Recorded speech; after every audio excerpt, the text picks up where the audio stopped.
Well, hello everyone. We did it. Our community has been hoping for the day that has come today. With the Prime Minister here in Terrigal, and I do want to welcome the Prime Minister of Australia, Scott Morrison, together with my colleagues, the member for Mackellar, Jason Falinski, a staunch opponent of the PEP-11 project, and also, of course, our Liberal candidates for Shortland, Nell McGill and Patterson in Brook Vintnell. It's fantastic to be here today. It is such a significant announcement for our region. Our community has been so united in its voice, in its opposition to this project, and so today is a very important day for our community. But I just have to say, we did it. Prime Minister. Thank you. Thank you. Well, thank you very much. Take this off. Just before I start, you might wonder why wearing the masks and all these sort of things over the last couple of days. Just on the way here, it was advised of a casual contact, as I understand it. Took advice from the Chief Medical Officer, took a rapid antigen test before turning up here today, and so just exercising all the proper precautions. I'm probably the most PCR tested, rapid antigen tested leaders of any governments anywhere in the world, I suspect. And of course the test was negative, but just following the proper precautions as you expect me to do. But to the reasons why we're here today, and that is to announce that after careful consideration, the government has taken, through my own decision, the first step to formally reject an application for the petroleum export permit known as PEP-11. This is located primarily in Commonwealth waters off the New South Wales coast between between Newcastle and Wollongong, and it covers an area of some 8,200 kilometres. The government has advised, I have advised, the New South Wales Minister, Paul O'Toole, as the joint authority partner and the National Office Offshore Petroleum Titles Administrator, of my decision, of our intention to refuse the application. Now, NOPTA, as the regulator, will give the applicant 30 days, which is the process, to this notice of intention to refuse the application. And the New South Wales Government has also, I note, recommended refusing the application for the licence that was originally granted by the previous Labor government. The refusal of the application, I want to stress, is based on the following reasons. The government, and I in particular, has given consideration, of course, to the high levels of community opposition to the application, which is not only here at this magnificent beach here in the Central Coast in Terrigal, but going all the way up through to Newcastle, all the way down through the beautiful beaches of Palm Beach and all the way down there to Manly, and then across down to my own neck of the woods down there in the Shire and even further south to that. We've listened carefully to that, but as a Prime Minister, you have to get the process right, and you have to consider all the other factors that are involved to make a proper decision. And I want to thank people for their patience here along this stretch of the New South Wales coast, because it's important that a government has the experience to know how to do these things properly.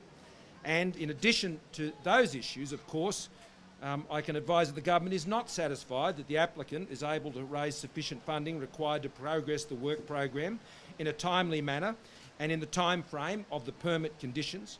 There have been issues of previous compliance with other conditions under the licence, and the government does not agree with the reasons listed by the applicant for the extension, and that there is insufficient evidence to meet the criteria of force majeure. And so I've taken that decision directly as Prime Minister. And I've done that because these decisions, I think, scan over many areas of the government's operations, and I've taken advice from a number of departments on this matter.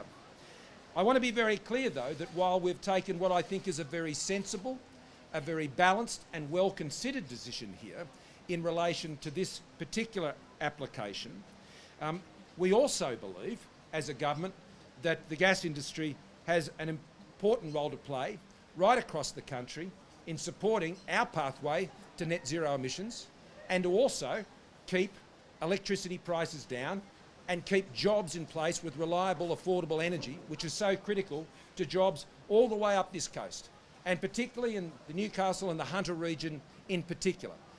We are moving forward with our gas-fired power plant at Curry. We are going forward with our gas-fired recovery. We are investing more than $220 million in new funding as part of the Beetaloo Basin, a strategic basin plan. We have lent in and have provided $15.7 million to support gas field trials in the North Bowen and Galilee basins. So this isn't about being for or against the resources industry. This is about making a sensible, practical, balanced decision, taking into account all the factors that are necessary. And I do want to thank my team here.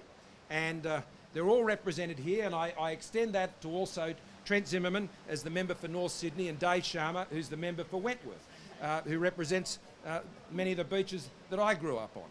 You know, I have a keen sense of what it's like to live in places like this and how important this ocean environment is to us all. It's why I'm such a passionate advocate about getting plastics out of our oceans and out of our waterways, and the export waste ban that I put in place after we were elected to ensure that we can take greater care of these amazing environments that we love so much. But it's important we do that in a balanced way, and we can ensure that people who rely on the resources industry can continue to do so with confidence. Happy to take some questions. Prime Minister, Sorry. No? Local questions first. Okay.